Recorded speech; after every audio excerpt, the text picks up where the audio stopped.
Emma, Lily, and Alex had been best friends since they were little, the kind who shared secrets under blanket forts and dreamed of adventures bigger than their small town.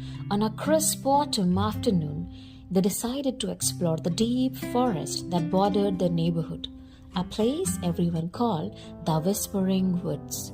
Old stories warned that the trees there spoke in voices only the lost could hear.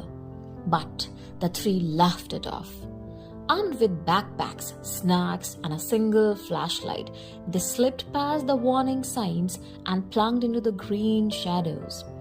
At first, it was magical.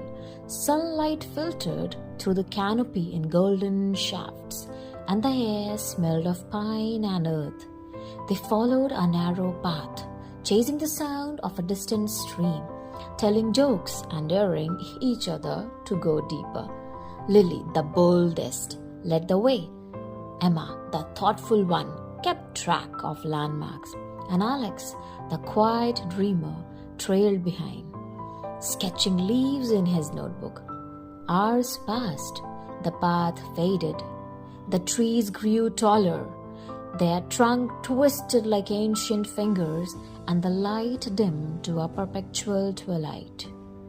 The whispers began, soft at first, like wind rustling leaves, then clearer names, fragments of laughter.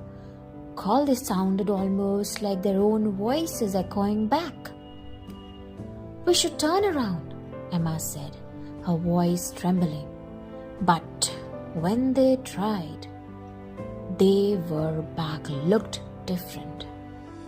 Every direction seemed the same. Endless moss-covered trunks and ferns that brushed their legs like grasping hands. They stuck close together, holding hands in a chain. Then, without warning, Alex vanished. One moment he was there, muttering about a strange flower he had stopped off the path. The next, gone. No scream, no rustle, just empty air where he had stood. "Alex!" Lily shouted, spinning in circles. Emma called his name until her throat hurt. They surged frantically, pushing through undergrowth, shining the flashlight into hollows behind boulders. The forest seemed to swallow their voices. The whispers grew louder, mocking. Night fell quickly in the deep woods.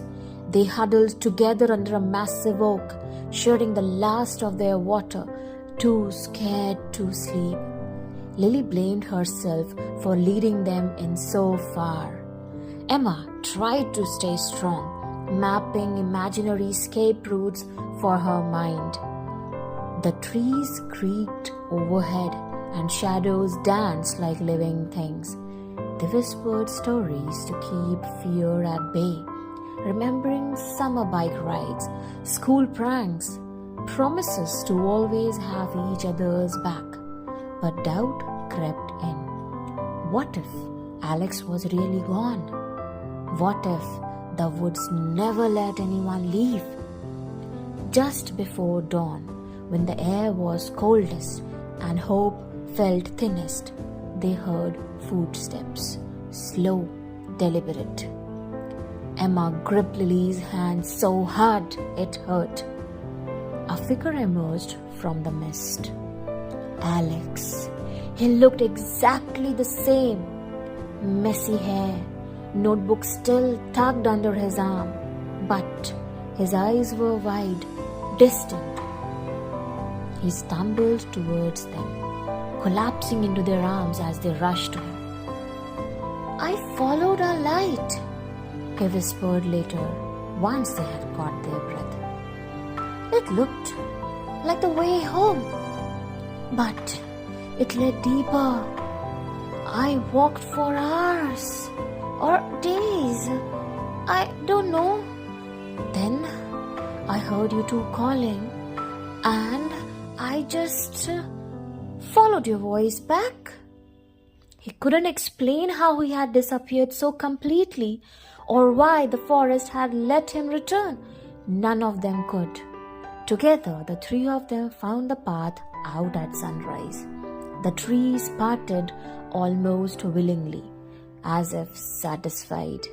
When they stumbled onto the familiar roadside, scrapped and exhausted, they don't speak for a long time.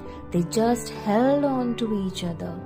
Years later, they still return to the edge of the Whispering Woods sometimes.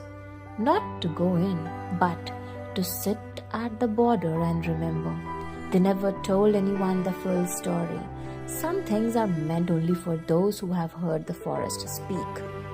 And whenever one of them feels lost in life, the other two are there in an instant, no matter how deep the shadows seem.